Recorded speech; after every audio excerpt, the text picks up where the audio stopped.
Good evening and welcome back to Counselor's Corner. I'm Mark Simon with Simon & Berman. The topic today is going to be shareholder buy-sell agreements.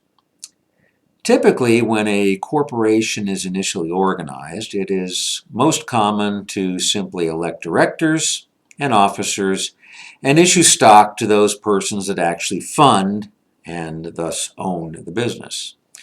However, what is all too often not addressed is the preparation of a shareholder buy-sell agreement.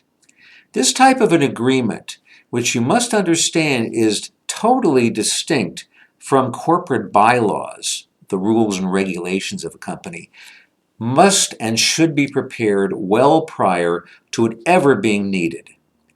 It also should address, at a minimum, the following types of things.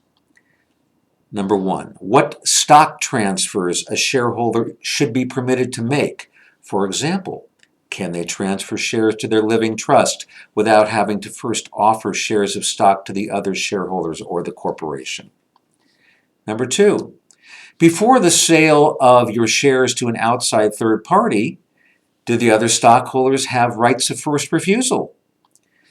Number three, what happens to the shares of a stockholder who gets divorced? Is their spouse required to surrender their shares of stock to the company? And if so, upon what terms? Number four, what if a shareholder dies? Must the estate of the deceased shareholder give up the shares? And again, if so, upon what terms?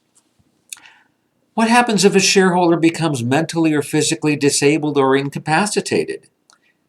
Is a corporation going to be required to carry disability or life insurance for the benefit of a shareholder? And if it does, can the insurance be utilized by the corporation to buy the shares of stock from the disabled shareholder or the deceased person's estate?